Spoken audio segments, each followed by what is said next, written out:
Ir visą Lietuvos, bent jau pradžio Lietuvos istoriją, esminis faktas norėtų iš esmės peržiūrėti, apsukti visiškai kitaip. Ir, aišku, čia automatiškai taptum tų valstybės priešų, nes, kaip galima dvejoti tam tikrais istoriniais nustatyti šablonais. Čia net kai kurie istoriniai tie faktai yra netgi kriminalizuoti, kaip pažinai. Tai žinau, dar šiandien pasiskaičiau įstatymą, kad nenueitumėm per to. Mesgi nebandom pasakyti, ar tai yra gerai ar blogai, paprasčiausiai tai buvo. Ja.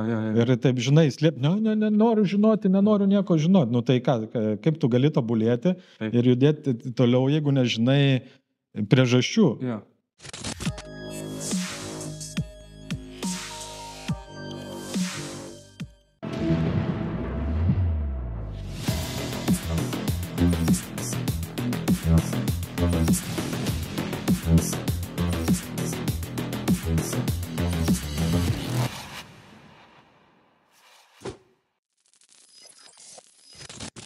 Sveiki atvykę į Triušio urvą. Vietą, kur gilinamės į istorijos, politikos ir filosofijos gelmes, kad geriau suprastume pasaulį, kuriame gyvename. Šiandien kviečiame jūs į ypatingą pokalbį su Mariumi Jonaičiu, kuriame nagrinėsime vieną iš giliausių simbolių šiuolaikinėje pop kultūroje – pasirinkimą tarp raudonos ir mėlynos piliulės garsiajame filme Matrica. Ar tai tik politinių ideologijų susidūrimas, ar giliau glūdinti žmogaus laisvės ir kontrolės dilema? Ar galime suprasti šių simbolių prasmę, neįsigilinę į jų istorinės šaknis ir ideologijų raidą? Aptarsime, kaip praeities politinės idėjos formavo šiandienos pasaulį, kaip jos įtakoja mūsų gyvenimu šiandien ir kaip tai nulems mūsų ateitį. Tad likite su mumis ir kartu leiskitės į šią intriguojančią kelionę laiku. Studijoje Marius Jonaitis. Sveikas, Mariau. Malonu, kad atvykai į Triušio urvą. Visada norėtųsi įlysti kuo giliau ir sužinoti kuo daugiau. Nes tiesa yra svarbu. Kaip sako mūsų gerbiamas kabutėse Malinauskas. Tai Triušio urve čia pas mane tokia Matricos aplinka, o Matricoje vis tiek pagrindinė scena buvo, kai Morfijus ištęsė Neo raudoną ir mėlyną piliulę. Ja. Tai man kažkaip tai čia šią savaitę kilo tokia mintis, kad raudona ir mėlyna labai yra susiję su politiniam ideologijom, apie kurias aš kaip ir dariau įžanginę laidą, nes kad valdyti pasaulį ar didelę žmonių grupę ideologija yra vienas svarbiausių aspektų. Ir man susirišo, kad raudona piliulė, tai Tarybų sąjunga raudona vėliava, mėlyna piliulė, Europos sąjunga, mėlyna vėliava. Na jo, bet ten biškai visiškai priešingos yra, nors daug kas bando sugretinti tas dvi struktūras ir yra kai kurie komisarai, taip toliau ir ten, bet iš esmės kardinaliai jos priešingos yra visiškai kitais principais paremta, nes Europos sąjunga vis tiek yra labiau skirta tam, kad Vokietijos ir Prancūzijos kapitalą iškelti, o visi kiti tokie jungtinis priedėlis, kuris duoda darbo jėgos, yra vartotojai, naudoja jų produktus.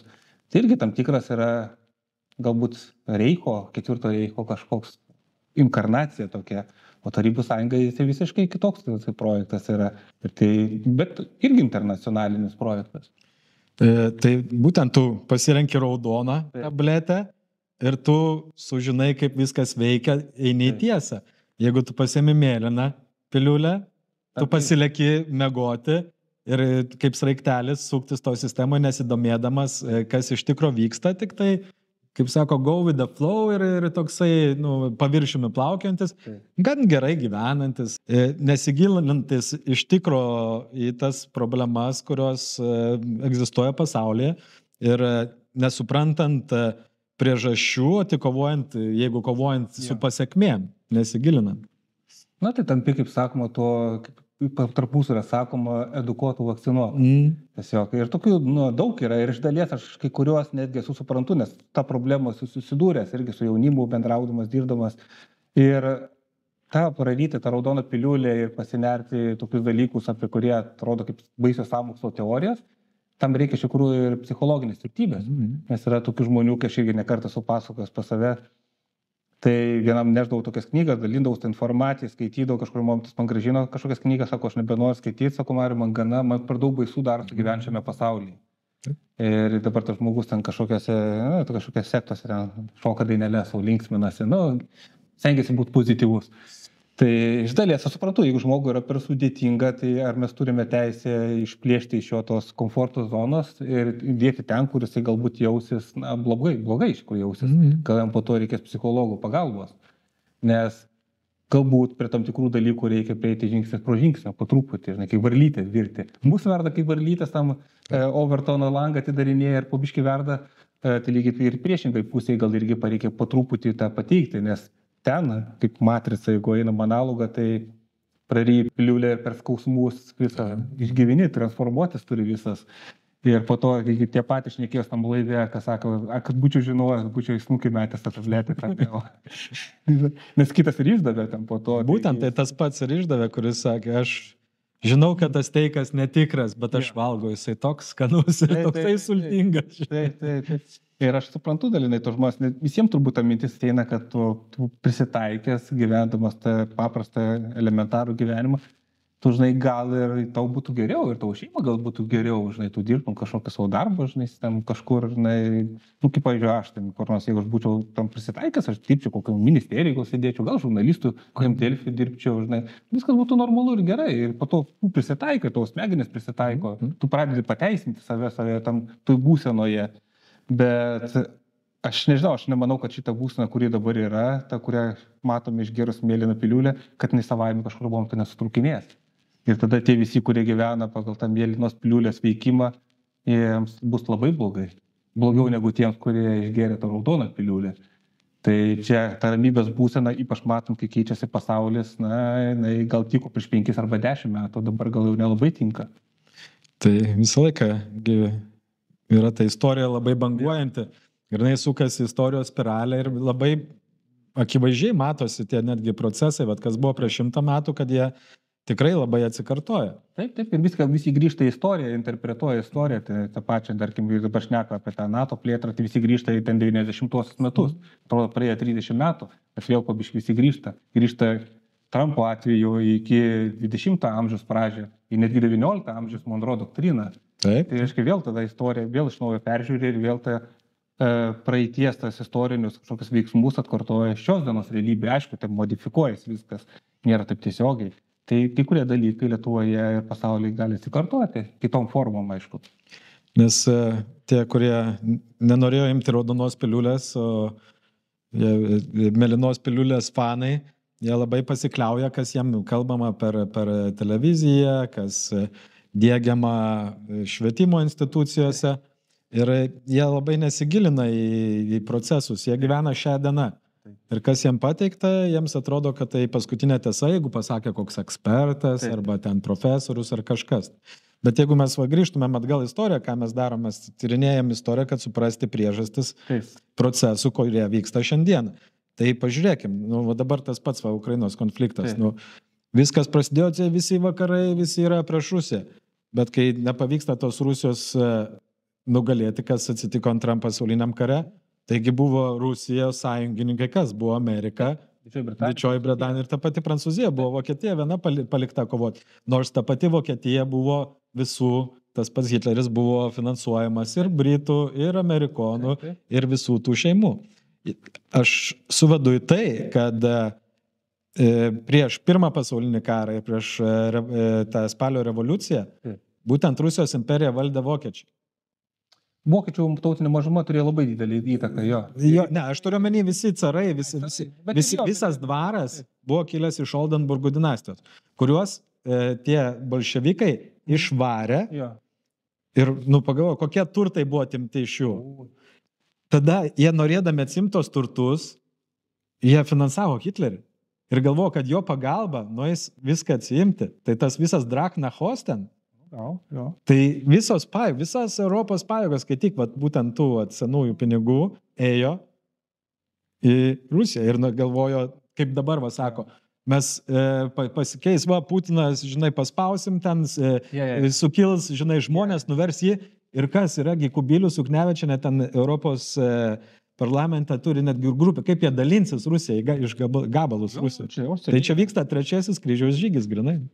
Čia, žinot, jo, ta prasme, vokiečiai, ta prasme, bet ne tai, kad grinai vokiečiai, ten buvo maišyta europinė tokia internacionalinė karališkoji šeima, nes ir švedai, ir anglosaksai, ir ten ko tik nori, ta prasme, vakarų ir šiaurės Europos karališkoji šeima ir ten visi, aišku, Romanovų dinastija buvo, aišku, pilna vertė Europos tos karališkos šeimos narys. Ir, aišku, buvo ten po to ir ta vokiečių tautinė mažuma, kurios ypač buvo ten Latvijoje, Estijoje, bet, aišku, ir Maskvoje, ir Peterburgė buvo. Tai, kai kiti sako, Rusija niekada nebuvo europinės kultūros dalis, jinai buvo kuo puikiausiai pilnavertė Europos dalis. Visiškai, taigi važiuodavo jų ten operos, visą kitą menas, važiuodavo į Paryžių, visi vertindavo, visi ten podavo rankytėm, tai kuo puikiausiai buvo ta dalis. Faktas, kad iš tikrųjų buvo tų visų mažumų, tautinių mažumų buvo baisinis nepasitenkinimas, kai keitėsi valdžia 17 metais. Visi, aišku, norėjo, kad grįžtų vėl senoji valdžia ir būdavo netgi, toks buvo amerikiečių žurnalistas, kuris buvo metu buvo, kai vyko ta spalio revoliucija ir parašė knygą 10 dienų pakeitusios pasaulį. Ir jisai pasakojo, kaip vaikščiodamas gatvėmis girdėdavo ten kilmingiai šnekėdavos, greičiau vokiečiai užimtų šitą Petrogradą, mes norim, kad būtų įvesta tvarka. Nors jie formaliai kariavo su vokiečiais. Jie norėjo, kad vokiečiai įvestų savo tvarką, išvaikytų šitos mužikus, kurie drįsta kažką, žinai, kilti prieš juos. Tai, kaip matome, iš tikrųjų, ne visas tai vienareikšmiškai yra. Ir kaip ir darys savo laidoje, nors atrodo rusiškos būna pavardės tų carienių, bet iš tikrųjų ten rusakalbiai, ne rusų kilmės. Kažkokie, tikrai, tai nėra rusai. Yra tikrai paprasti rusai, dažniausiai, aišku, vėliau su laiku jų daugėjo, nes atsirado tas irgi kapitalizmas, atsirado rusų, kurie prasimušė, bet pradžioje, kaip ir tiek lietuviai, tiek ir rusai pagrindė dažniausiai buvo kaimų gyventojai. Tokie artojėlė, o miestuose būdavo internacionalas toks. Dabar dar žiūrėk vienas momentas, kurį išmašiau. Kas, rusai slavai, ne? Čia visai rytai slavai, kad ir rusai slavai, čia Lenkijoje slavų yra, čekai, netgi Serbija naudoja tas pačias spalvas ir save laiko irgi slavai. Kaip angliškai vergas? Slave. Rašosi slave. Aš žinau, ar čia atsitiktinumas, čia tikrai yra kažkas tokio, žinai. Tai, kas mano laidoje būtent apie Romanovus buvo pasakyta, kad Romanovai tik tai yra atšaka, bet viskas prasidėjo dar giliau. Nuo Oldenburgų dinastijos, kuri būtent buvo kilusi iš Saksonijos. Ir iš ten buvo užvaldyta ir Anglija, ir Švedija, ir Rusija, net ir Graikija. Ir valdė viena giminė. Tai buvo ten pusbroliai, paskui viskas, tas tinklas užėjo. Tai ir jie, kadangi valdė ir Rusiją, ir visą tą rytų Europą, tai jie vietinius gyventojus ir laikė vergais. Ir pavadino jos slavais. Ir čia žiūrint, iš visi tą istoriją, kuri mums pateikiama, tai ten reikia 90% braukti, nes būtent jų ir parašyta mums, kad čia jie buvo geri, čia aristokratai, labai gražus žodis aristokratai. Ir bando sakyti, o tie visi tamsuoliai, jie nieko nesupranta. Jo, ir tas Lietuvos istorija, aišku, totaliai perrašyto, net ir 20 amžiaus, man atrodo, čia viskas ir liudininkų galima būtų rasti, bet yra totaliai viskas perrašyta ir reikės tą istoriją peržiūrėti, tą reviziją atlikti, nes, ką žinau, vėlgi gyventi pagal tą mėlyną piliulę, pagal iškreiptą pasaulį, tai mano manymu atrodo nelabai sąžininga.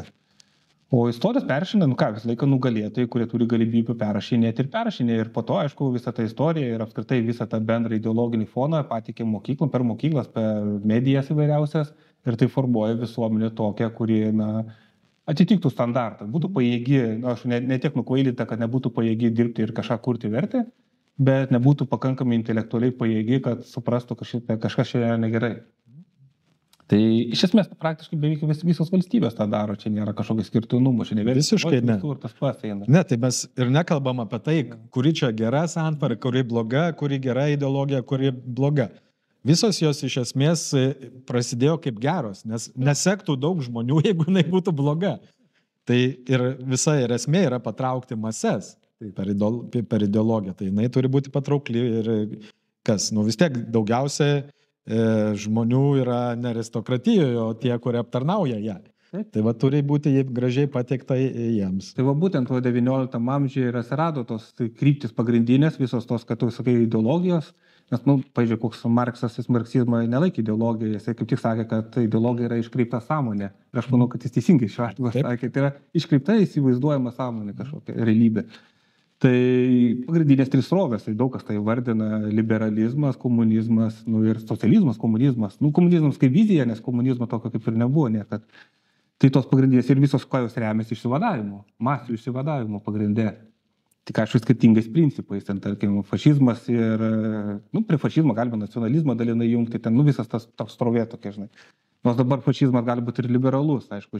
Tai sakau, tas spektras taip suraižytas yra, dėl to, tai buvo, kad ir taip galvoju, čia nacijai, tai buvo nacionalsocializmas, būtent buvo raudona vėliava pas nacijai. Jo, bet jie nebuvo, aišku, socialistai, nes vis tiek kažkokių pramonininkai sėdėjo ir jie turėjo savus interesus. Beje, toj pačioj Vokietijos nacionalsocialistų partijai irgi buvo skirtingos frakcijos, dėl to buvo reikalinga ilgųjų peilių naktis. Tai buvo broliai Štraseriai, iš pradžių Gebelsas jau buvo pusėje ir tas esą vadas, tas homoseksualistas, pavardė užstrigo, kuris buvo nužudytas. Tai jie visai kitaip galvoja ir jų geopolitinė vizija buvo Vokietija tampa nacionalsocialistinė, sudaro sąjungą su Tarybų sąjunga ir kovoja prieš Londoną. Tai spėkim, ar kai tokia vizija gali laimėti. Tai be abejo, tada buvo labiau iškeltas Hitleris ir su tais buvo susidorota. Vienas brolis Štraseris nužudytas, kitas pabėgo kažkur į užsienį, o Gebelsas perbėgo, geras tas, kaip vadinasi, oportunistas. Užuodė, kad tada pas Hitlerį nubėgo, tai daugiau šansų yra. Tai ten irgi viskas labai skirtingai vystėsi, iš tikrųjų galėjo istorija pasikeis Vokietijos irgi visiškai kitai. Tai, bet faktas, aišku, visą laiką už nugaros stovi tam tikros jėgos, kurios stumia ir nori padaryti tam tikrą rezultatą. Aš šiaip nežinau, aš šiaip skirstyčiau dvi dalis, iš tikrųjų yra, čia marksistinė ta linija yra.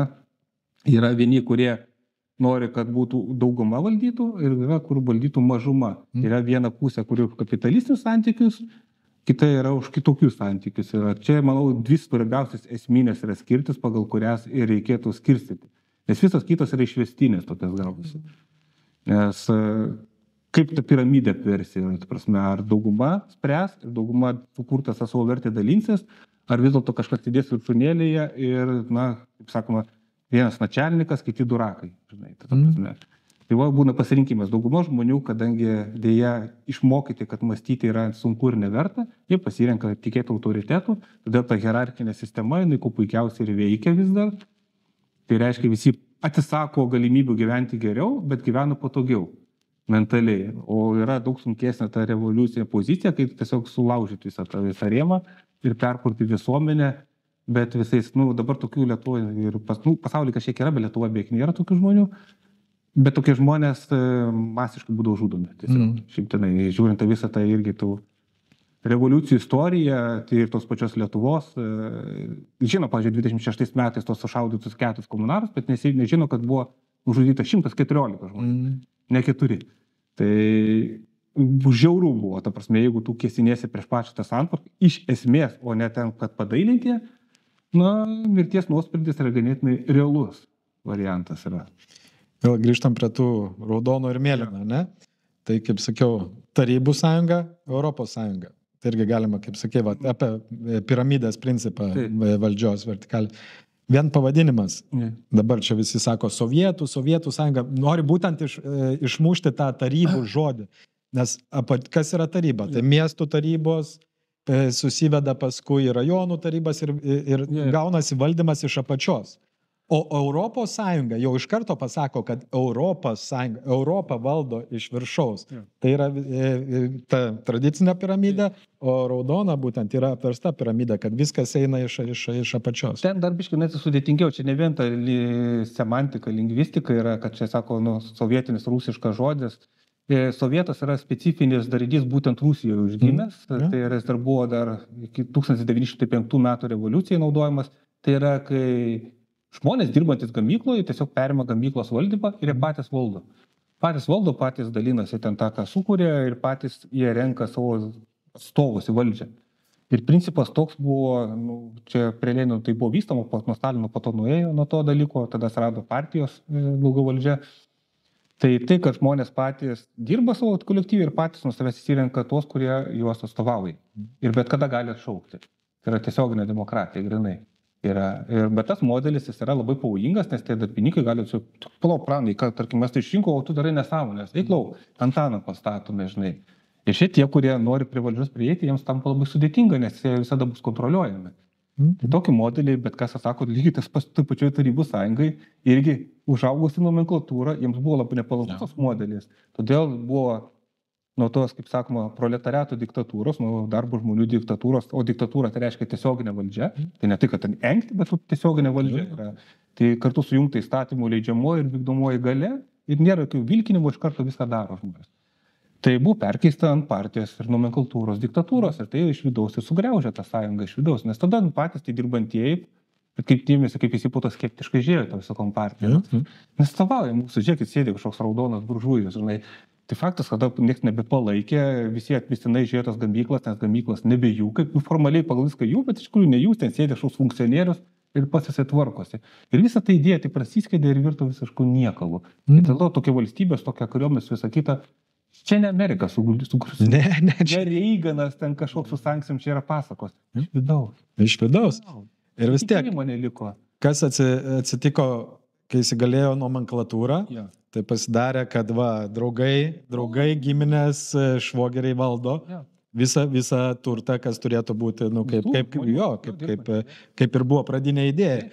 Ir jie sukaupė begalę kapitalo, po matrasais ir ten bunkeriuose visokiuose, taigi yra ten irgi istorijų visokių, kad ten milijardus rublių turėjo. Ir jiems, jie negalėjo parodyti jų. Tai jiems buvo naudinga sugriauti, kad tos pinigus įgalinti ir privatizuojant buvusi valstybės turtą. Čia yra įdomus tas dalykas, čia daug ir sociologų, senukas toks Bergeris jau miręs, jis labai teisingai tas dalykus rašė. Žmogaus sąmonė kinta, kai jisai pereina į kitą visuomenės sluoksnį.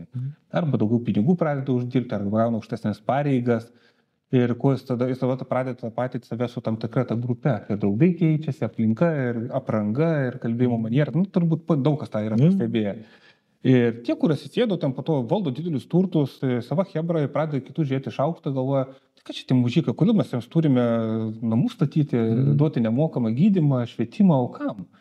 Ta prasme, mes čia galim spręsti viską, tai jie nusprendžia ir pakeičia. Dėl to ir būtų tai reikalinga ta tokia kontrolė, kad tu, jeigu blogai ilgėsi, tai gal pakarpos žemyn nuleisti.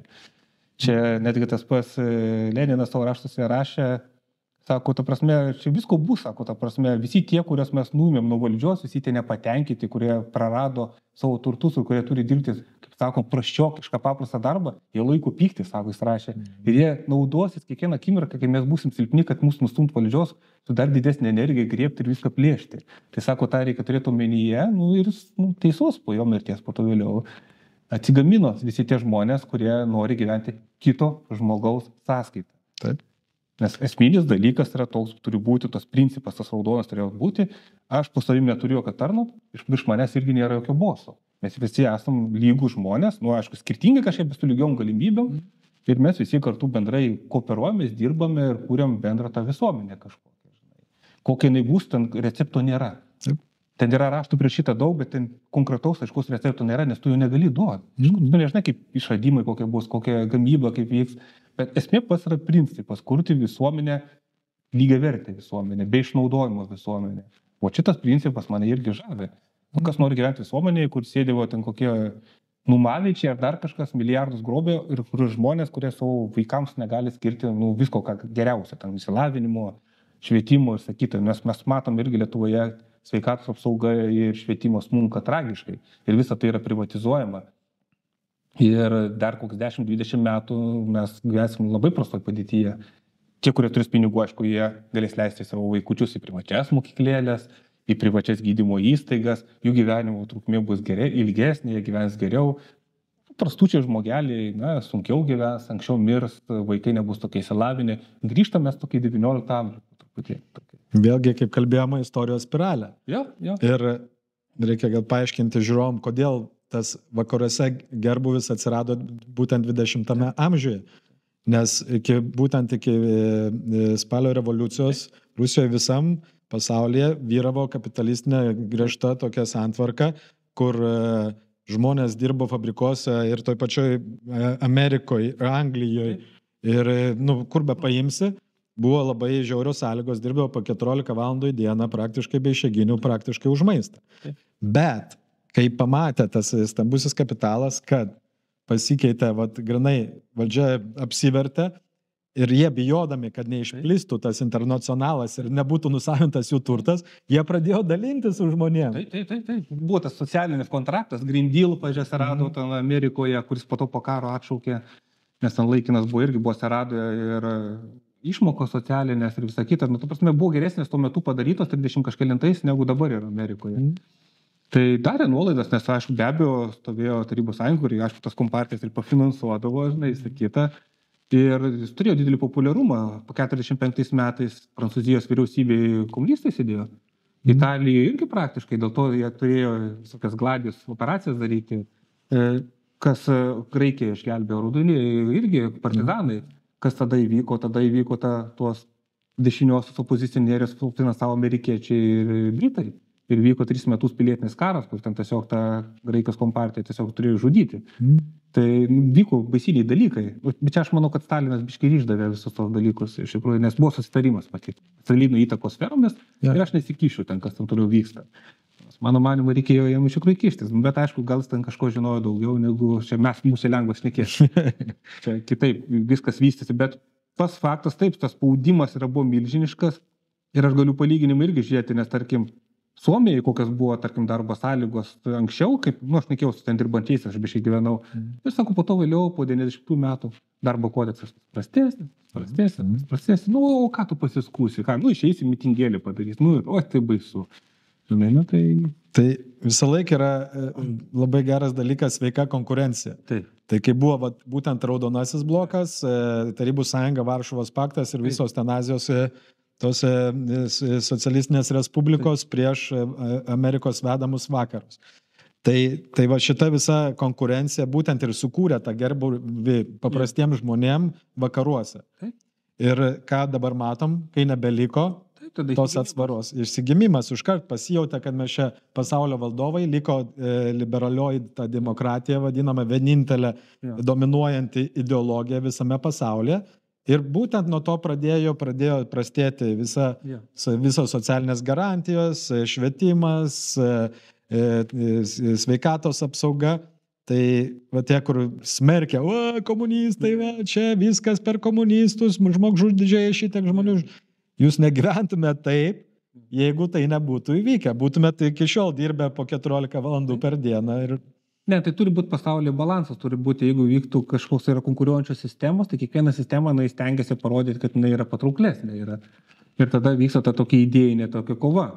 O jeigu visur sistemų vienodai yra ir tada automatiškai, kam, ta prasme, kokia prasmė tau gerinti sąlygas, ko tu pasiskūsi, ta prasme, sėdėjai ten kur nors Vokietijoje, ką tu bėgsi į Lietuvą, ten dar blogiau bus, žinai. Ta prasme, jis neturi žmogus pasirinkimo, ką tam revoliucija, bet kas tai parems, niekas neparems, suvažiuos NATO kariuomenė suvažinės tai tankais. Tai taip, tam tikrom grupėm tai yra palanki ta struktūra, bet plačiosiams gyventojų masėms tai nėra palanku ir tai krenta pragyvenimo lygis visas. Taip, dalis žmonių, kurie yra hitresni, išlaviruoja tą sistemą, jiems yra gerai, bet tada vėl klausimas, į ką mes orientuojam žmoniją, ar jis siaurus, kokius 5% žmonijos, ar visą žmoniją apskritai paėmus inkorporė. Tai va čia atviras klausimas, kas yra ar su žmonėm, ar su elitu esi. Ir šiaip jo, atkreipkim dėmesį irgi tokie paprasti dalykai, sako, komunistai nusavino nuosavybę. Kaip dėmesį Europoje, kas daugiausiai turi nuo savo būsto. Lietuviai dalinasi 2-3 vietą visoje Europoje. Pirmi rumunai. Pirmi rumunai 94%. Tai ir visos pirmo 10 šalis yra buvusios to socialistinio bloko šalis. Nes tarkim Vokietijoje, Austrijoje 45% gyventojų tai turi nuo savo būstą. Neturi. Ten buvo išplėtota būstų sistema, nes, gyventojas turi turėti kur gyventi. Ir teisė į būstą buvo įrašyta LTSRS konstitucijai 78, neklystu metu. Rašyta, žmogus turi teisę į būstą. Arba nuosavą, arba bendrabutį duos tau gyventi. Tu gyventi, tu negali būti bomžas. Tu negali būti bedarbis. Tu turi darbą. Ta prasme, tu turi iš kažko maitintis. Nes jeigu tu neturi darbo, tai reiškia, tu kažko kriminalinė veikla imsis kažką, tu visi kitų maitintis reikia. Tai viskas taip buvo paskaičiuota, kad turėtum. Taip, galbūt trūkumų ten buvo visokių ir, kaip ir minėjau, iš esmės problema yra tas nomenklatūrinis valdymas, stabdymas iniciatyvos, nes visa kibernetika buvo stabdoma, buvo kompiuterizacija, buvo stipriai stabdoma. Nes iš tikrųjų sėdi bonzos, jiems yra gerai, jiems to nereikia, nes buvo toks netgi Amerikoje parašytas žurnalė toks straipsnis, eina Tarybų Sąjungų kompiuterizacijos programa, tai amerikiečiai satyra pašėpė, o žiūrėkit, to partinių bonzų nebereikės. Tai jie gal perskaitė, sako, gal nereikia, reikia stabdyti, žinai, nes mūsų darbo vietos, mūsų įtaka. Tai daug čia dalykų, šitas temas anksčiau ir vėliau reikės pajudinti visą tą istoriją ir visas tas, kas vyko. Ir realiai mes iš tikrųjų anti gyvenom visiškai iškreiptam pasaulyje, iškreiptų vertybių, iškreiptos istorijos, kad daug žmonių, net ir tie, kurie vadina save opozicionieriais, sisteminės, jie kybo ant tų pačių istorinių mitų. Visiškai, kas yra baisiausia, kad mūsų vadinama opozicija, apie tai, ką mes čia dabar kalbam, jie neturi jokio supratimo apie tai. Ir bijo gilintis, ta prasme, pagalvoti, nes sugriauti savo pasaulėlį. Tai yra sunku. Tai čia viena irgi toks padarė keliautojas toksai, iš viso nesu politika nesusijęs, padarė apie Pirčiupio ten tą tragediją. Tūkstančiai žmonių pamatė visiems naują. Taip. Lemba, aš galvoju, tai čia Ablingos kaimas buvo, dar Pirčiupiai daugiau tų kaimų sunaikintų ir nežino. O kiti dar, kurie žino, pyksta. Kodėl tu kalbėjai apie, kad vokiečiai šaudė, kodėl tu nekalbėjai, kodėl tarybinė kariuomenė šaudė. Ko čia dabar? Jeigu tu šneki apie vieną temą, tai šneki. Tai gali... Yra kažneka apie tos, yra kažneka apie tos, tai tu pats pasirink ir išsivesk vidurį, o dabar nori padaryti, kad, žinai, tik viena pusė yra teisė, o kita viską nurašom. Karo metu visą laiką nusikaltimus daro daugiau ir mažiau visus pusės ir vėl tada gauna selektyvumas, tu gali ten parodyti vieną pusę gražią, idealią, o kitą būtinai demonai. Bet visurgi kovoja žmonės ir kiekvienas galvoja, kad jis yra tiesioji pusė tikriausiai. Niekas negalvoja, kad aš blogis ir aš einu pakenkti. Ne, visi galvoja, kad aš už gerus dalykus. Mano įžanginė laida buvo kas valdo pasaulį, 3 miestų imperija. Tai 3 dalykai yra. Tai yra visų pirma ideologija. Svarbiausias dalykas - ideologija, kad valdyti pasaulį. Antra yra pinigai ir trečia yra karinė galia. Tai kai turi tos visus 3... Tai man su kobistų primena kažkiek irgi tą valdymo prioritetą. Jo, ir tada mes turime 3 centrus pasaulyje. Ideologinis centras Vatikanas, kur stovi obeliskas, London Cities, kur valdo pinigus, ir Washington DC, Pentagonas. Karinė. Tai kai turi tos 3 komponentus, dėl to ir galėjo čia 300. Dar giliau eisim, tai pirminės tas ideologijos ir šaknis eina iš Izraelio, Jeruzalė. Visos religijos, taigi kas yra, jas yra sektos, judaizmo. Tai taip, aš ir paminėjau, kad ideologija gali būti ir religinė, kas gali būti krikščionybė ir musulmonai, judaizmas, bet taip pat ir komunizmas, nacizmas, tas kapitalizmas, kur dabar vadina liberaliąją demokratiją. Tai čia žinai. Žmonės turi sekti, nesvarbu, tu gali mesti krūvą pinigų, bet jeigu ideologiškai jie nebus stiprus, jie kitam parsiduos.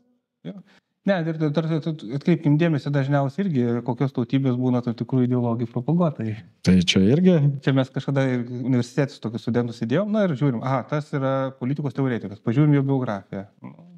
Aišku, iš 10-8 vienos tautos atstovai. Būtent. Bet akivaizdžiai tai matosi. Tai aišku, tai nereiškia, kad čia kažkoks suokalbės, bet iš esmės rodo, kad jie labiausiai teoriškai pasikausti. Tai jie ne vien ideologija, bet čia ir labai susiję, kad ištransliuoti ideologiją, tai reikalingos ryšio priemonės, tas pats telegrafas, ką vadas didis sakė. Jis teisingai sakė, iš valdžios paėmimo, tai genialiai tai viskas sugalvoja, ir išlaviruot per tą situaciją visą. Aš skaičiau visą tą istoriją, kaip 14 valstybių intervencija, sankcijos, blokados, visokios taip toliau, pasikėsinimai, nužudyti, vidinė kova. Aš dažnai, kai pagalvoju, čia mes čia skundžiamės, kad Lietuvoje sudėtinga politika, tai ten pas mūsų vaikų žaidimai viskas vyksta. Ten, kas vyko tuo metu, 17, 18 iki 20 kažkėlintų ir vėliau, tai ten tai iš viso įvykiai krečia viso pasaulio ir veikiantis viso pasaulio. Bet viskas buvo užkurta 19 amžiuje. Žiūrint, iš kurios pusės pažiūrėsi, teorija visą? Nu taip. Tai dar anksčiau 18 amžius ėjo, nes jeigu įmam, tai būtent jeigu imsim marksizmą, tai jis iš kitų ėmė. Jis nebuvo, kad iš oro Tai atsirado. būtent, ne, Tai taip nebūna gyvenime, įma visą tą ankstesnį darbą, prancūzų topistų, anglų, ta ekonominė mokykla, ten vokiečių klasikinė filosofija, Feuerbachas, Hegelis. Tai yra didelis užtaisas ir jisai gavos natūraliai, nes tiesiog, kai vystos viena sistema, atsiranda priešprieša jai. Vystėsi tas pramoninis kapitalizmas, atsirado daug nepatenkintų žmonių. Ir plus dar tas pramoninis vystėsi su feudalizmo užuomu. Ta prasme, jeigu tu gimėjai darbininkas, tu negali dabar nieko pasiekti. Dabar biškai yra lengvesnis tas kapitalizmas, tu gali jau prasimušti, žinai, net ir būdamas paprastas iš popso šeimos kilęs, o tuo metu ne. Tai automatiškai atsirado žmonių, kurie buvo to nepatenkinti. Po carinės Rusijos imperijai ypač kas nepatenkinti buvo viena tokia tautinė mažuma, kuri buvo protinga ir išsilavinusi, bet kuri buvo diskriminuojama. Tai taip pat žydų tautybė, dėl ko stebėsi žydai imdavos prie radikalių judėjimų. Tai tiesiog esi protingas, bet tai žiūrint tokia antrarūšį. Tai faktas, kad tu eisi į oponuojančius tokius tos judėjimus ir automatiškai tu dalyvausi antivalstybinėje veikloje. Tai jeigu norima, kad kažkas atsirastų antivalstybiniai judėjimai, diskredituok protingus žmonės, eliminuokės. Tai tada susikūrus radikalūs judėjimai, kurie pakeis santvarką.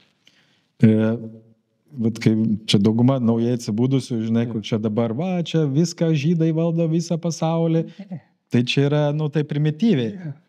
Gerai, taip, buvo tas 17 metais spalio revoliucija, būtent jie perėmė valdžią, bet irgi gudrumu, nes susiklostė tam tikros situacijos, būtent vyko Pirmas pasaulinis karas. Bet iki jų, tai ten buvo visi vokiečiai ir olandai ir britai, kur valdė Rusiją. Tai dar ta spalio revoliucija, jeigu įmo, tai nebuvo, kad čia vien žydai apsiginklavo ar ne, tai jie turėjo įtikinti tos vietinius rusus darbininkus, ten labai marga lietuvių, tengi buvo pilna Latvių, čekoslovakai, po to... Armenai, gruzinai. Kaukaziečiai visi, tai... Labai marga tautinių atžvilgių yra, tai pasakyti, kad čia vien žydais organizavo, tai irgi būtų primityvi. Plius pačios sąlygos buvo tinkamos, yra tokios jau, žmonės buvo išvarginti karo, grįžo daug tų valstiečių ir darbininkų, kurie buvo pavirsti kariais, kurie mokėjo kariauti ir jiems nebebuvo baisu kariauti. Tai reikia žiežirbos ir viskas, liepsnoja viskas. Plius, kas padarė pirmiausiai paieškos paslaugą, kas nuvertė carą, taigi carą nuvertė jo aplinka. Būtent. Bolševikai nuvertė, kaip kiti sako, nuvertė Kerenskis ten su Anglijos palaiminimu. Būtent. Ir jie liko toliau tęsti karą Antantės sudėtyje. Taigi tuo metu Rusija buvo sąjungoje su Prancūzija ir Didžiąja Britanija, o atėjo bolševikai jos išstumė, iš karto visą politiką keitė, viską apvertė. Ir jie išdūrė po to tos pačius Rošvaldus Rokfellerius, Leninas apžaidė. Irgi ten tiek sudėtinga ta istorija buvo. Nors jie Leniną ir jo aplinką ir išaugino, nes finansavimas, kur jie gyveno. Gyveno Šveicarijoje ir Londone daug metų. Čia normalu, čia kaip ir dabartinė ta Rusijos opozicija irgi finansuoja ten tos Navalnos, ten visus kitus, žinai, finansuodavo irgi vakarų tam tikros struktūros. Tikisi, kad jie destabilizuos kažkiek situaciją, ten tarkim Rusija, ir ten jie galės kontroliuoti tą šalį. Panašiai tikėjosi su Leninu ir jo grupė, bet gavosi ne taip, jie pradėjo vykti savarankišką politiką. Taip, aišku, jie ten darė kažkokias, laviravo, ten tą Brest-Litovsko tą sutartį pasirašė su vokiečiais, kad nes prisilpni buvo, neišlaikytų frontą. Ten po to irgi tam tikras darė koncesijas, davė Sibirį irgi išimti tam tikrus resursus, kas tam tikrom įmonėm, bet po truputį, ypač po to tie Stalinai, gražiai išvarė. O po to galutinio variantą iš viso bandė nueiti ir nuo dolerio ir nuo visos tos monetarinės politikos. Ir 53 metų kovo mėnesį vadas kažko buvo užduso. Baržomio biškinę tokio išgeria. Jo, ir kažkodėl tai niekas neėjo jo patikrinti, nors požymiai buvo nuodijimo ir sakyta. O planai pas jį ten buvo, tai ten tokia grandiozinė, aš kiek domėjausi, ir aukso rublis turėjo eiti, ir 4-6 valandų darbo diena. Ir visa ta kosmoso programa buvo parengta, taigi po to jinai važiavo. Jau Chruščiovo metu važiavo tas, kas buvo jau prie Stalino paruošta. Tai statybos, kokias buvo, tai galim pamatyti Mindaugo prospekte, čia Kaune tie namai, kurie ateina aukšti, ten tokie stalinė architektūra, tokia plačias gatvės, tos Karalius Mindaugo prospektas, platų viskas, rutinės plačias viskas. O Chruščiovkė buvo jau tokia. Jo, tai čia irgi labai stipru ideologiškai, kur tu gyveni. Jeigu tu gyveni, matai didingus pastatus, tu ir pats jautiesi didingai, o kai tu jau užspaustas, ten 11 kvadratų butelėje, tai ir tu pasidarai toksai žemės kirminas, kur tu daug matai Jo, tu esi geras eiti į fabriką, atstovėti ten, žinai, tas 8 valandas atidirbti ir paskui grįžus pažiūrėti vrėmę. Taip. Tai vėlgi tas visos tos ideologija, paskui kurią ėjo milijonai ir savo gyvybę aukojo, jinai perauga į tokį nomenklatūrinį aparatą, kuris pats save suvalgė. Nes pati ta idėja, jinai pakankamai buvo stipri ir žiūrint ne vien čia mūsų, ar tai ten ta Tarybų sąjunga, ir Lietuvoje beje buvo labai stiprus judėjimas, bet tarkim žiūrėkime tą Kiniją, žiūrėkime Vietnamo tą kompartiją, kai įsikūrė, jie iki 40 metų valdė tą Indokiniją prancūzai, dusino, tūkstančius imdavo, užmuždavo, po to atėjo japonai, ta kompartija kovojo ir su japonai žudė.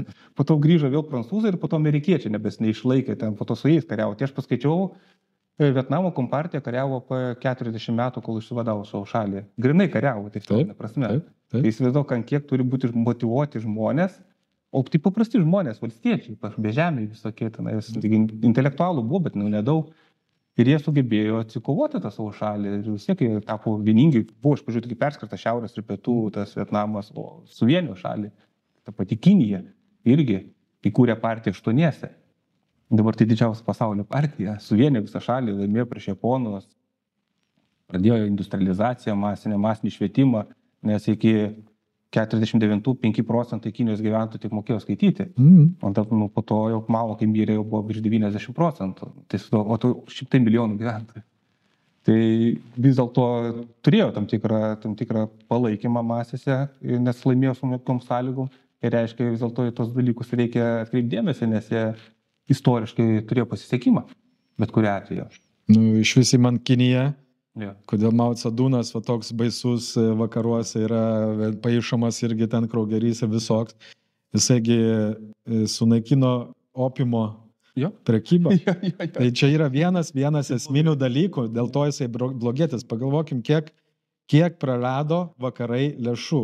Labai daug. Tai yra didžiuliai, tai visigi Šanchajai, Hongkongai, tai buvo hubai, kur ėjo iš Indijos opiumas. Tai ir buvo netgi 2 opijaus karai. Kai atsisakė, tai būtent Mao užžiksavo visą šitą opijaus prekybą, kur ten, irgi kaip paskaičiuota buvo apie 200 milijonų žmonių naudojo opijų pastoviai. Čia epidemija praktiškai. Tai visiškai, bet visa tai yra labai dideli pinigai.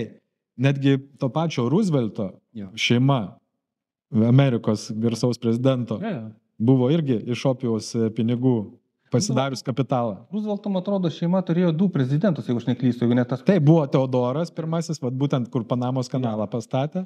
20 amžiaus pradžioje čia. Ja. Ir po to buvo kitas Rooseveltas, kuris valdė Antrojo pasaulinio karo metu ir ten didžios depresijos laikotarpiu. Ir jis vienintelis prezidentas, jei neklystu, kuris 3 kadencijas buvo iš eilės. Taip. Nors pagal įstatymus to negalima, man atrodo. Net būtent prisidengiant didžiąją depresiją, tai buvo pataisa padaryta konstitucijoje, kad jisai galėtų valdyti, nes, bet ten vėlgi niuansai. Dėmesį, kad Rooseveltas, kai atėjo į valdžią, jisai kriminalizavo JAV aukso trėmimą. Yra tokia istorija, daug žmonių nežino, kad seniau JAV, jeigu būtų, aš nežinau, dabar turbūt gali, aišku, bet seniau tam tikram laikotarpyje, o atrodo kapitalistinė šalis, jeigu tu turi aukso, tu galėjai sėsti kalėjimą. Taip. Tai nusavintas auksas keliavo Fort Knoxą. O kada ten buvo revizija paskutinį kartą daryta? Man atrodo, prieš 50 metų. Ne, buvo Mnuchinas, Treasury Secretary 15 berods metais, yra jo nuotrauka, kad jisai ten stovi prie vienos lentynos. Bet žinant, kaip ten Deep State'as veikia, čia galėjo būti tik įleido nusifotkinti, žinai, ir nieko ten neskaičiavo, kiek ten visko yra. Man taip įdomu, kiek ten tas aukso turėjo suplaukti, nes vien tada nusavino iš visos Amerikos tą auksą. Čia 30 kažkelintais metais ir kur nemaža dalis aukso liko po Tarybų sąjungos žlugimo. Irgi klausimas atviras yra, kur jis įlaksto tos aukso. Dar dalis aukso buvo dingę, kai Kolčiakas, carinės Rusijos imperijos auksą turėjo. Aš didesnę dalį bolševikai paėmė, bet dalis iškeliavo kažkur su rusų emigrantais, kažkur išplaukė. Dar Pirmo pasaulinio karo metu daug išplaukė, nes caras Nikolajus irgi norėjo apsidraustis, matė, kad ten slysta. Ten irgi labai primityviai mums aiškinama, kad ten jo nužudė tą šeimą, kad ten burgė, ten yra daugybė medžiagos lenda. Dabar, kada ten buvo atseit, ieškojo, rado kažkur griovyje apdegusius palaikus, tokius, kurių niekas net pažino. Daug miglos tenai yra. Taip. Ir paskui visos Anastasijos tenai, tie visi multikai, panašu čia kaip ir su naciais, daug kas pabėgo kaip į Braziliją. Tai galėjo būti, kad ir jos šeima tenai buvo atseit nužudę, bet nes reikėjo pasakyti. O iš tikrųjų ten su daug aukso irgi išvažiavo, vagonais aukso išvežė.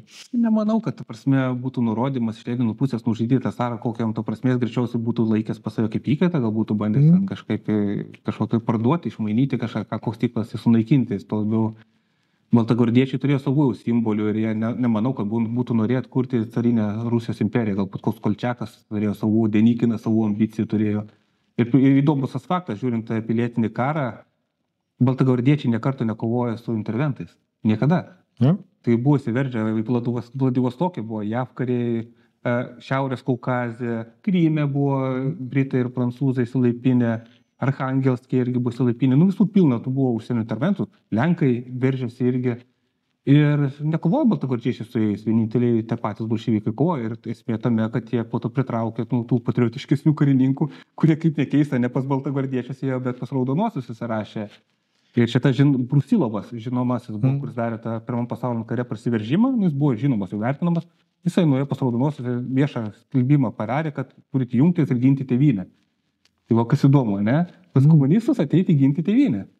Ne pas baltagvardiečius, kurie už tėvynę ir tikėjimą. Va, kaip viskas keistai atrodo kartais. Iš viso tas vadinamas pilietinis karas nuo 18-22 metų, tai dauguma galvoja, kad ten baltieji su raudonaisiais kovojo. Ten visas pasaulis kovojo prieš tos bolševikus. Kokie jie būtų geri, negeri, čia ne apie tai kalba. Istorinis faktas. Tie patys Čekų brigados ten važiavo traukiniais per visą Rusiją. Tai, sakau, čia stebuklas, kad jie sugebėjo būtent ideologiškai užkurti žmonės, to pačio Trockio, kuris taip pat yra Leiba Bronšteinas, tai taip, buvo žiaurūs metodai. Labai žiaurų. Tai nesakom, kad ten, čia tie idealūs, o tie prieš.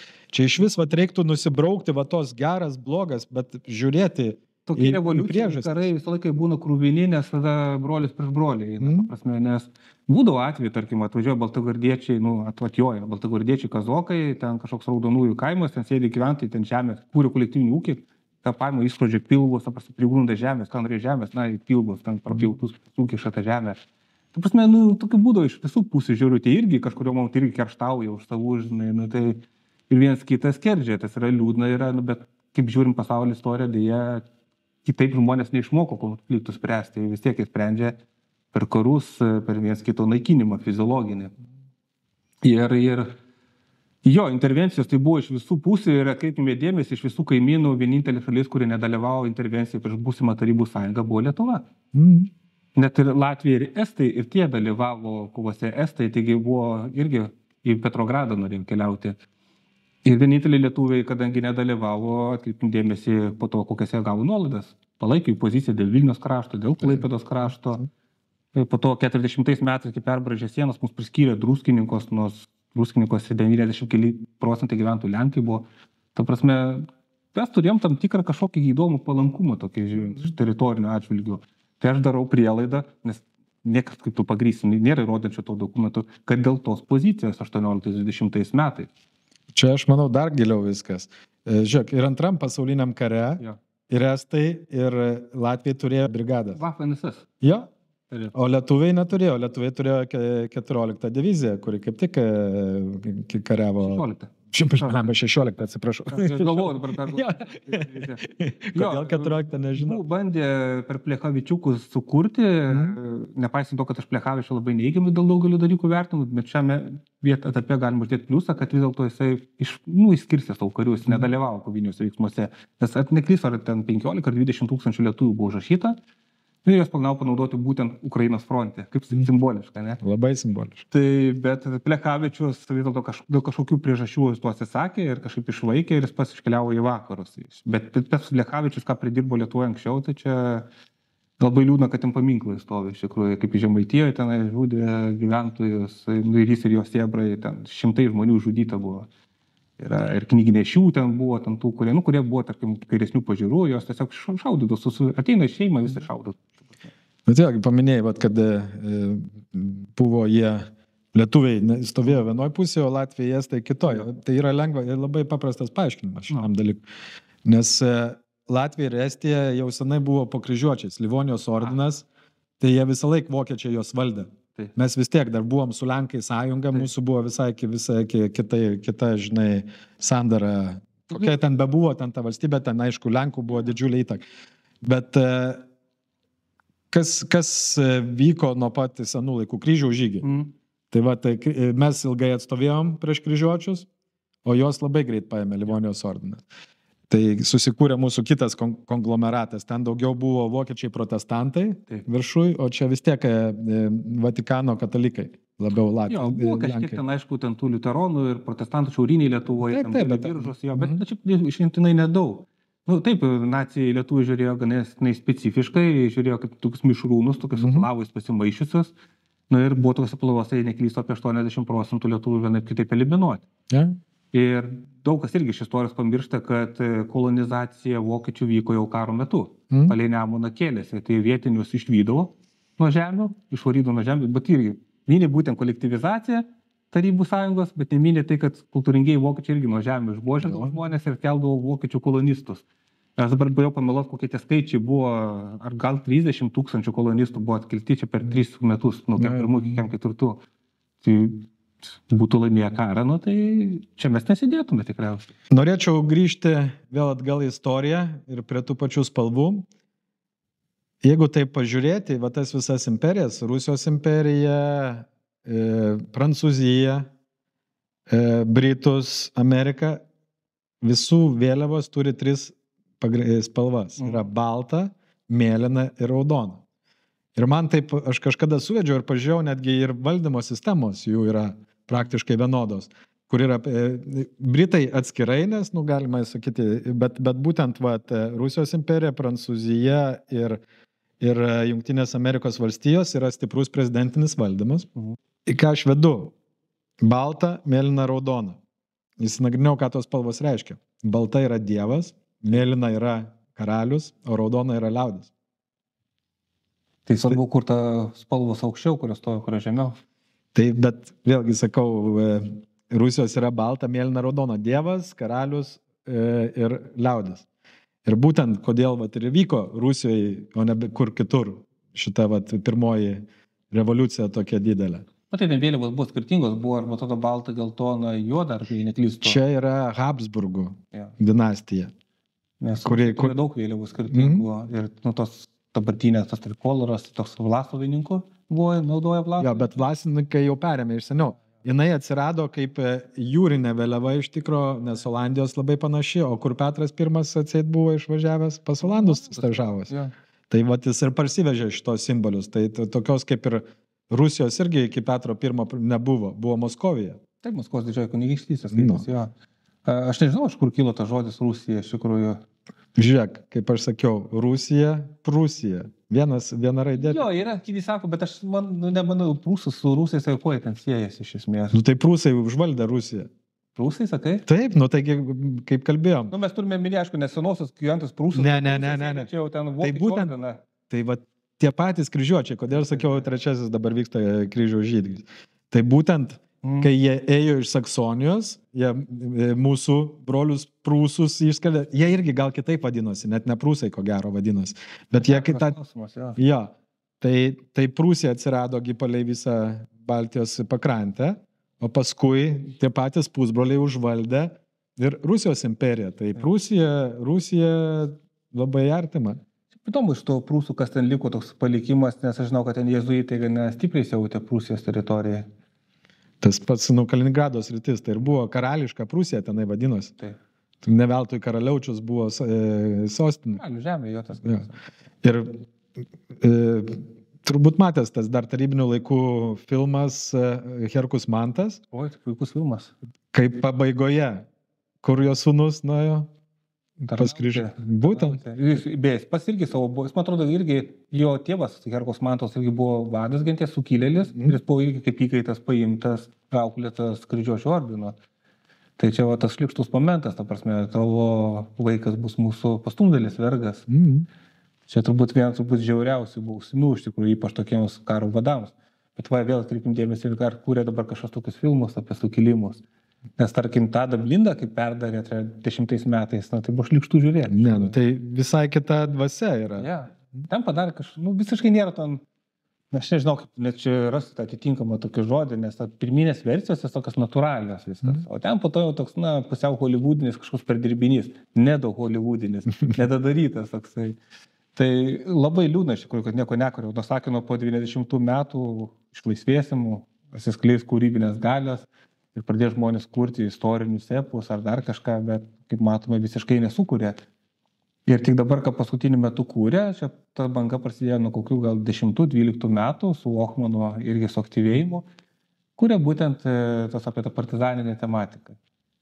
Ta prasme, vėl pajudina tas senas žaizdas, kurios jau buvo nurimusios.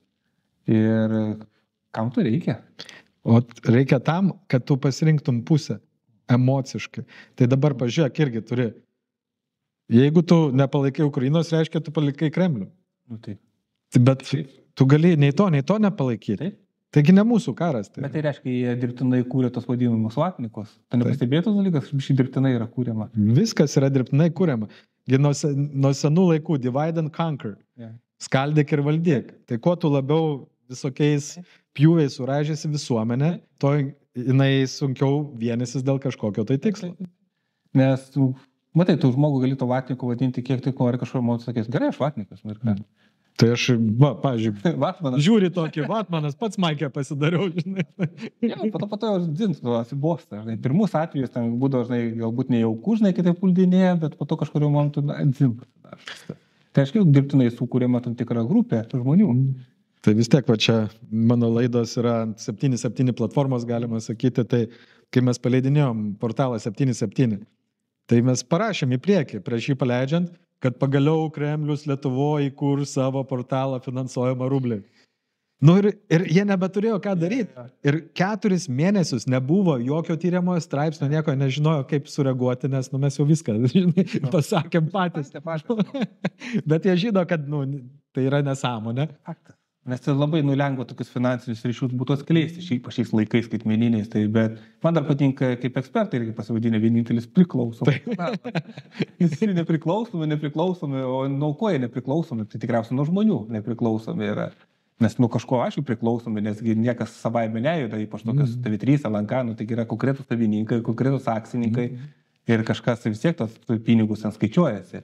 Jau dabar beje geras laikotarpis yra, nes mes pamatom daug atsidengiančių faktų, kas ką finansuoja. USAID visi. Aš dabar po truputį renkuosi tą medžiagėlę, reikės panaudoti vis tiek. Ir mūsų gerbiamas amžinai iš LRT studijos neišeinantis politologas Kojala finansavimas gauna. Visais atvejais pakomentuos taip, kaip reikia būtent šiuo momentu. Tai labai įdomu yra. Tapino televizija irgi dėl COVID tematikos irgi pinigai buvo pervesti. Mes žinojom apie tos, kad Miliūtės tai laidai buvo pervesti pinigai, bet dabar pasirodo ir dar, ir po to paaiškėja. Čia turbūt mes vieninteliai, kurie nesame išlaikimi užsieniniais pinigais. Mes patys leidžiam, mes esame tikrai žiniasklaida. Žiūrėk, jiems nukirps tos pinigus, baigsis jų visi ir mitingai, ir visokie, ir žurnalistiniai tyrimai. Jie yra visai kitokie, jie ne ideologiniai, jie už kaip mes darom, neuždirbame iš šitų dalykų. Mes norim tik perduoti žinią, nes turim daugiau informacijos, nes mes suvalgiam raudonas piliulės. Ir po to sprogstam iš vidaus, norim paskleisti.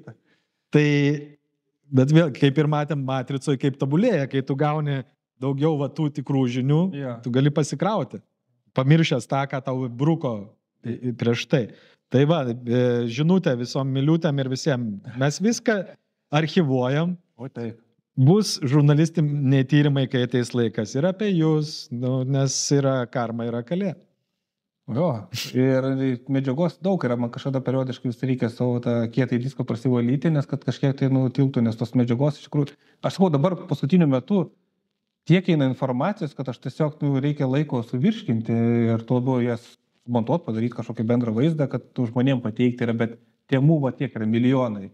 Ir labai džiugu iš tikrųjų, aš šiaip Trumpą, aš nesu tik džiugautas Trumpo, ten yra irgi tam tikrų dalykų, kurie nepatinka, pavyzdžiui, tas pats BlackRock'o įtaka, aš matau labai aiškiai, bet man kas patinka, kad tos skirtingos grupuotės mušasi tarpusavyje ir jie tada viens apie kitą visokias informacijas išneša. Ir tarkim, tas pats Kennedys irgi buvo, tai čia ir visi kiti pasakė, kaip jau Ukrainoje 5 milijardus įdėjo. Aš tą žinau prieš 10 metų, bet kaip tu pagrysi, o dabar Kennedys pasakė, pažiūrėk, Trumpo žmogus, oficialus atstovas, jau mes tokius dalykus galim pagrysti ir duoti. Ir labai įdomu, kaip visi tie edukuoti vakcituoti, kas jų galvose dedasi. Ar vyksta skilimas, ar dar sakai ne, ar neigimo faktas. Pas jos smegenys neturi tiek keliamosios galios, kad suprasti šitos visus procesus. Bet kaip minėjai, aš irgi ne vienoje laidoje savo esu pasakęs, aš kaifuoju nuo to proceso, kas vyksta Amerikoje, nes aš jau tikrai senai domiuosi, tai kaip visi procesai vyksta pasaulyje, kai krito bokštai 2001, aš nuo to pasinėriau į tą visą... Taškas buvo kertinis. Jo.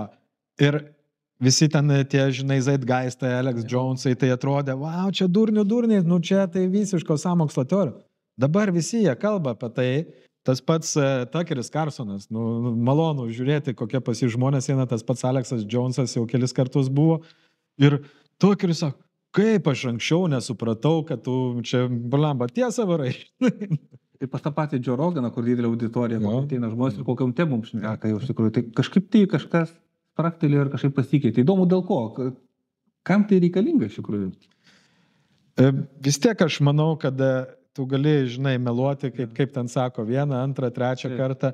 Gali tos žmonės panardinti tą melą, nes viskas prasideda nuo mažo melo. Ir paskui jis pauga ir bum, apsiverčia. Bet tada vėl atvirkštinis procesas prasideda. Jie sukūrė internetą kariniam tikslam, ten vidiniam korporacijom, bet atidavė žmonėm. Irgi su potekste, kad jos valdyti. Bet atsiradę socialiniai tinklai, kurie irgi skirti daugumai valdyti, vadavė mums raudoną tabletininkam puikų įrankį. Mesgi galim atsirinkti, nes ten tiesiog ir mėšlo internete. Ne, aš turiu mums kurti turinį. Taip. Ir kurį gali visas pasaulis matyti. Kiekvienas žmogus, kuris turi telefoną dabar kišeniai ir prieiga prie interneto, gali tapti žurnalistu. Tai yra daug sunkiau dabar viską slėpti, kai anksčiau turėdavai kažką susirasti, eiti į biblioteką, arba turėdavo ten, žinai, laikraštis koks ir spausdinti, arba per televiziją parodyti, kas būdavo vis tiek valdoma kažkur. Pagrindinė spauda, gal kažkur tai, žinai, dar kažką leisti, bet jo, čia, žinai, vargu labai daug. Aš tai nežinau, aš kartais žiūriu tos įvykius ir man atrodo, kad vyksta tas greit resetas, bet ne toks, apie kurį šnekėjo. Ir greit resetas, man atrodo, kad tam tikros grupės nusprendė, atsinaujinkim, nurieškim visus senus ir persiformatuokim tiek valstybinių lygmenių, tiek ideologinių lygmenių.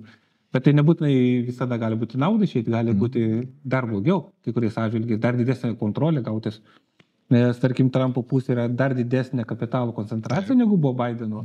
Ir skaitmeninio kapitalo, ir finansinio ir kapitalo. Tai aš dėl to labai esu atsargus ir džiūgauju, kai visą tai demaskuojama, bet iš to pačiu žiūriu, kas iš to gausis. Gali būti pasaulis persidalys skirtingas savo tam tikras zonas, jos tarpusai nesipyksta, o žmonės savo vietoje dar labiau gręš. Žmonės gręš visą laiką, čia nesvarba baigai. Jo, bet visada galima daugiau arba mažiau gręžti. Tai vėlgi, kaip sakėm, vyksta kalneliais istorija ir ta spiralė sukasi.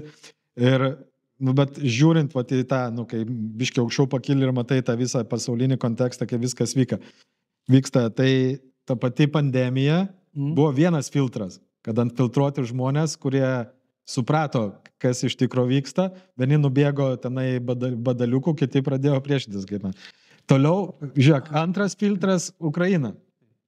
Tai vėlgi, netgi tie, kur suprato, buvo aršus antivakseriai, nubėgo, užsidėjo mėlyną geltoną, žinai. Ja. Tai, bet kai man atrodo, yra daromi tokie filtrai, kad atfiltruoti tos tikruosius, suprantančius, kurios vyksta, gal jie ir paskui kažką ir nulems šitą žemę. Arba ne. Ar bus momentas, aš visą laiką, mes iš įpročio naudojam tikrus žodžius, nevartoti priešų mums primestą savoką. Tai yra tas pandemija, sakai, nebuvo pandemijos, galima pandemija sakyti, galima ten koronabėsija, visokių tų terminų, arba žiniasklaida. Jeigu mes juos vadinam žiniasklaida, tai reiškia žiniasklaidžia. Jie neskleidžia žinių, jie yra, aš vadinus medija. Ten vokiečiai gerai sako, Lügenpresse, ten meluojantė spauda ar kažką tokio. kažkokius mus reikia savus tos terminus nusikalti ir kad žmonės žinotų. Nes jeigu tu vartoji priešo žodžius, tai reiškia, tu perimi ir jų tą sąmonę, to prasme, ką jie nori tau įdiegti, programuoti. Bet čia aišku labai sunku, nes įprotis, kai eina kažkoks labai sunku persilaužti. Bet šiaip jo etapai eina yra, ir čia yra ta gera knyga, gal tikriausiai įskaitęs, Naomi Klein Šoko doktrina. Neteko. Kas toro. Jinai išleista 2008 metais. Ir pasako, kad visuomenė yra valdoma per krizę. Tai reikia sukelti krizę ir tada žmonės yra bauginti. Ir kol žmonės yra bauginti, tu gali įvesti tam tikrus įstatymus, kurių normaliau sąlygom greičiausiai neįvestum. Taip. Ir tada tam tikros korporacijos gali statyti kažką, tarkim, koks buvo Katarina, net tas, atrodo, uraganas Amerikoje. Jo. Orleaną nušlovė. 2005 metai. Jo. Tai labai patogu. Žiūrėk, viską nušlovė, gali ateiti privačios kompanijos, statyti privačias mokyklas, visą kitą. Ir atsiranda galimybė žmonės bauginti, galima visus tos gentrifikuos, kaip vadinama, tos regionus, kurių tu šiaip negalėjai, ten atnaujinti visą kitą, suimti tą žemės nusavybę, arba, tarkim, kokią finansų krizę, žinai, iš karto vėl, tu per tą finansų krizę 8 metais pas mus įvedė laikinai PVM mokestį. Jis ir likom, žinai. Dabar bandys karybos tavo didinimo biudžetų pasinaudojant, įvesti nekilnojamo turto mokestį. Pradžiai jis bus nediduk, viskas tvarkoja, bet po to svarbiausia įvesti. O po to tu gali pabiškai didinti. Tai dėl to svarbus momentas nepasiduoti šokui kažkokiam baimei. Nes per baimę žmogus tampa ir neracionalus ir lengva valdyti. Baisus virusas. Klausykite valdžios, ką sako. Ir valdžia tuo metu perka tas vakcinas už $20-40 už vakciną, vieną permoką. Neskleidžiama informacija yra, kiek kainavo, bet aišku galima atsekti, rasti tos duomenis. Karas irgi bijokit visi, reikia ieškoti vidaus priešų, susikuriant nepatenkinti vidaus priešai. Tai ir tuo pačiu eina vėlgi per patį tą koroną, kai prasidėjo 20 metų kovo, tą patį kovo mėnesį jau pakeitimai viešųjų pirkimų. Daug supaprastinta, reiškia, galima išplauti papildomai pinigų. Daug eina tų dalykų, yra pagrindinis fonas ir šalia eina tie dalykai, kurių mes nematome, bet kurie keičia mūsų gyvenimą per tas krizės. Tai svarbus momentas, ir 100 kartų kartuoja, dar pakartosiu, būtina savo žiniasklaida, kuris tokius dalykus fiksuotų ir perduotų žmonėms. Nes jeigu mes neturėsime savo žiniasklaidos, tai yra nulis. Nebus nieko. Nebus jokių partijų, nebus kitos valdžios, nieko nebus. Nes žmonės tiesiog nežino. Tiesiog ir tiek. Tai tą, ką mes čia visi po truputį darom, tai manau reikia tęsti ir intensyvinti ir žmonės turi prisijungti prie viso šito dalyko. Tai turi tapti kontrkultūra tokia yra. Žmonės turi prisidėti, dalintis medžiagą, patiktukus spausti, prenumeruoti Triušio urvą, prenumeruoti Marių Jonaitį. Ir visus kitus, kurie jums patinka. Ten kas gali, ten po kelis eurus prisidėkit, vienam žmogui keli eurai nieko nereiškia, o tam kūrėjai per didesnį kiekį jau susideda. Taip. Nes viskas kainuoja, viskas studijas išlaikyti ir taip toliau. Ką susikursime, tą ir turėsime. Jeigu nieko nekursime, tai reiškia, mes tada palikim viską plaukti savaime. Ir leiskim, kad mūsų valdytų visokie nekšeliais, ten su visokiais pedofiliniais polinkiais. Aš man tai nesinori. Tai ką, būkime kūrėjai, toliau kurkime ir žiūrovams linkime, būkite sąmoningi, nepriimkite, kad ir mūsų kalbų už absoliučią tiesą. Būkite išmintingi ir ieškokite tiesos. Ačiū, Mariau, kad atvykai. Iki kitų kartų. Iki. Šiandien Triušio urve lankėsi Marius Jonaitis. Ačiū, kad žiūrėjote ir praleidote laiką kartu su mumis. Laukiame jūsų komentarų. Ir gerų, ir blogų. Jie padeda mums tobulėti. Prenumeruokite kanalą, spauskite patinka, pasidalinkite su draugais bei artimaisiais. Sekite Baltą triušį 77 ir YouTube platformose, kur pirmieji išvysite naujausius epizodus bei trumpus video. Iki kito pasimatymo Triušio urve.